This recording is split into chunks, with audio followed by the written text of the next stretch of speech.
चंद्रशेखर जी। धन्यवाद सभापति जी। राष्ट्रपति जी के अभिभाषण पे मुझे आपने मेरी बात रखने का मौका दिया। मैं जातिगत जनगणना से शुरुआत करूंगा जिसकी देश को जरूरत है, क्योंकि जनगणना होगी तो आंकड़े आएंगे तो जो बजट दिया जा रहा है वो सही तरह से लोगों तक पहुंच पाएगा, उस बजट का लोगों को फायदा होगा। दूसरी बात, अयोध्या में 3 दिन तक पुलिस ने कार्रवाई नहीं की। इसका खामियाजा एक बेटी को अन्याय के रूप में उठाना पड़ा और मुख्यमंत्री जी यहां खड़े होकर राजनीतिक स्पीच में उस बेटी के अपमान का तमाशा बना रहे थे। ये बहुत दुखदाई है। साथ साथ कुंभ में जिनकी जान गई उनको मैं श्रद्धांजलि देता हूं और मुख्यमंत्री जी को आपके माध्यम से कहता हूं कि वो सूची दे दे तो मुआवजा सब लोगों तक पहुंच जाए। बहुत अच्छी बात है। एक आईना सर मुझे दिखाना है देश भर की सरकारों को। यही बागपत के एक बच्चे ने न्याय नहीं मिला सर, आत्महत्या कर ली पार्लियामेंट के सामने, जितेंद्र ने। परभनी में बाबा साहब अम्बेडकर की स्टैचू तोड़ी गई सर, वहां सोमनाथ सूर्यवंशी को पुलिस ने मार दिया सर। यहां पंजाब में सर, अमृतसर में बाबा साहब अम्बेडकर की प्रतिमा पे किस तरह का अपमान किया गया। गोरखपुर में 2 दलित बच्चों की हत्या हुई सर। सूरत में एक दलित बच्ची को फीस ना चुका कारण अपमानित किया गया, उसने सुसाइड कर लिया सर। झुंझुनू में राजस्थान में एक बच्चे की पिटाई की गई मटकी छूने पे सर दोबारा। कठुआ जम्मू में सर एक नाबालिग बच्ची का सामूहिक बलात्कार किया गया सर। साथ साथ सहारनपुर में भूमाफियाओं ने शमशान की भूमि को देवबंद में सर जबरन कब्जा करने की कोशिश की, गोलीबारी की सर। आजमगढ़ में सूरज की हत्या सर हो गई है और पुलिस बचाने काम करे अपराधियों को। सर SC/ST को पहले जमीन मिलती थी पट्टों के रूप में, कई सरकार ने दी। उन जमीनों को पहले तो दबंगों ने कब्जा के रखा और अब उन जमीनों को सरकार भी छीन रही है सर।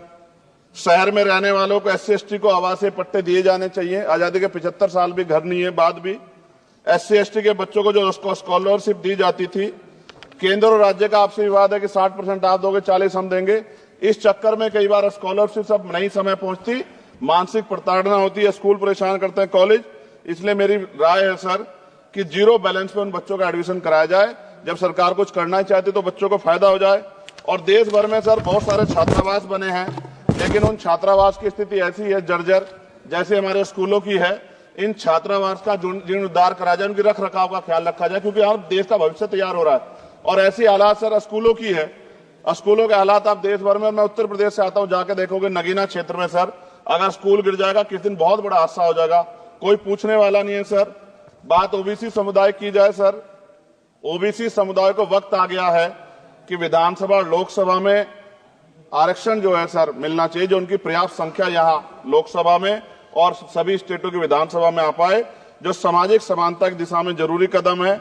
OBC को भी SC/ST की तरह सर प्रमोशन रिजर्वेशन मिले। OBC आरक्षण में जोड़ा गया सर असंवैधानिक है, क्रीमी लेयर, उसको खत्म किया जाए। सरकारी स्वायत्त संस्थानों में भी सरकारी विभागों के समतुल्य पदों को चिन्हित किया जाए तथा उनकी समतुल्यता स्थापित की जाए, ताकि इन संस्थानों में कार्यरत OBC कर्मचारियों के बच्चों को भी आरक्षण का लाभ मिल जाए। सर पत्रकार सुरक्षित नहीं है। पत्रकार मुकेश चंद्राकर की सर भ्रष्टाचार के खिलाफ आवाज उठाने पर हत्या की गई सर। कौन पत्रकार ईमानदार से पत्रकारिता करेगा। किसानों को MSP की कोई लीगल गारंटी नहीं। एक बड़े किसान है दल्लेवाल जी, 69 दिन से सर जीवन और मौत के बीच आमरण अनशन पे है। क्या अब तक किसी दिन उनकी जान चल जाए, सरकार को संज्ञान लेना चाहिए।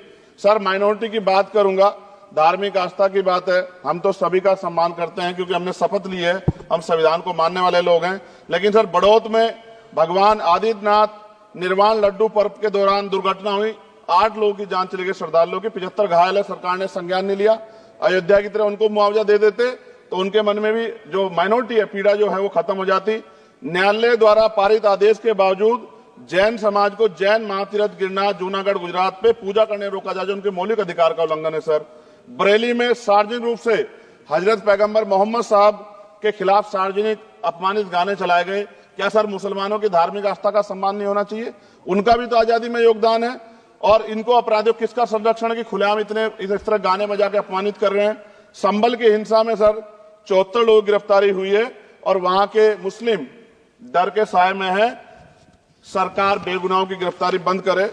महाराष्ट्र में सर चंद्रपुर जिला पड़ता है, मैं अभी गया था, तालुका चिमूर में ताडोबा फॉरेस्ट में संग्रामगिरी पहाड़ पर बौद्ध स्थल है सर, बहुत पुराना।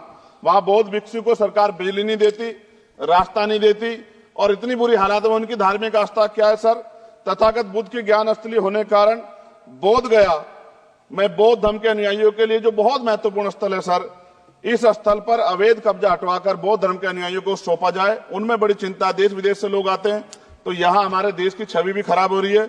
और अभी 12 फरवरी को सदगुरु रविदास जी महाराज की जयंती है और 14 अप्रैल को बाबा साहब अम्बेडकर की, 11 अप्रैल को राष्ट्रपिता ज्योतिबा फुले। इनको मानने वाले लोग नए कार्यक्रम करना चाहते हैं। अभी जिस विचार की सरकार है सर, वो तो कोई कार्यक्रम कर लें, लेकिन अगर ये कार्यक्रम करना चाहते हैं तो इनको कोई छूट नहीं है और नई परमिशन नहीं मिल रही। खत्म करूंगा सर, अंत में थोड़ा सा और रह गया सर, इसको खत्म करूंगा। लेकिन सर मैं जानना चाहता हूं, क्या सरकारी पैसे पे एक ही धर्म का अधिकार है? दूसरे धर्म के धार्मिक आयोजनों पे अभी कुंभ में 7,500 करोड़ रुपए खर्च किया आपने। आप रविदास जयंती पे कितना खर्च करेंगे? आप 14 अप्रैल को डॉक्टर बाबा साहब अम्बेडकर जिनकी जय जयकार होती है, उन पे कितना खर्च करेंगे? और उनके विचारों को आगे बढ़ाने के लिए आप क्या सहयोग करेंगे? ये सवाल बहुत बड़ा है। और अंत में सर मुझे आपसे, आपके माध्यम से सरकारों को कहना है सर, क्या इस देश से दलितों, मुसलमानों, पिछड़ों, आदिवासियों को निकाल देना चाहती है सरकार? जिस तरह से उनके अधिकारों को, स्कॉलरशिप को, उनकी पढ़ाई को, हेल्थ सिस्टम में कोई पैसा नहीं खर्च हो रहा है, क्या उनको निकाल के इस देश को ऐसा देश बनाना चाहते हैं जहां कुछ ही धर्म के लोग रहेंगे? सर मैं ये कहना चाहता हूं, देश सबका है, और अगर सरकार ये तय करके बैठ गई कि वो दलितों, मुसलमानों को, पिछड़ों को, आदिवासियों को निकाल देगी, तो सर ये संभव नहीं। इतनी बड़ी आबादी है, हम अम्बेडकरवादी लोग उनके पक्ष में खड़े हैं, क्योंकि हमने शपथ ली है कि हम हर व्यक्ति का संरक्षण करेंगे। और मैं आपके माध्यम से सरकार को चेतावनी के तौर पर कहना चाहता हूं, सरकार अपनी इस आदत में सुधार करे, वरना इसके परिणाम सड़कों में बहुत भारी होंगे। अगर मुसलमानों को, दलितों को आप लोग निकालने के बारे में सोचोगे और उनकी धार्मिक आस्था का अपमान करोगे, तो ये हम लोग किसी कीमत पे बर्दाश्त नहीं करेंगे। मैं आपका धन्यवाद करूंगा सर, लेकिन साथ साथ मैं ये भी कहूंगा सर, और सर खत्म कर रहा हूं सर, 10 सेकंड में खत्म कर रहा हूं सर, आप आदेश करेंगे तो खत्म कर दूंगा। खत्म कर दीजिए, बस एक सेंटेंस बोलिए। 10 सेकंड में खत्म कर दूं सर, एक सेंटेंस में 10 सेकंड ही आएगा, बोलिए सर। मैं बस ये कहना चाहता हूं कि सरकार सभी का ध्यान रखे और उनमें भी गरीबों का ज्यादा ध्यान रखे, क्योंकि सर अभी जेब कटाई हुई, 2800 रुपए का टिकट है सर इलाहाबाद का, 56,000 रुपए का था सर। मैंने मंत्री जी से कहा, तब जाके उन्होंने संज्ञान लिया, तब आधे रेट हुए। इसलिए कह रहा हूं, धर्म के नाम पे धंधा और लूट नहीं होनी चाहिए सर, इसकी जिम्मेदारी सरकार की। धन्यवाद सर।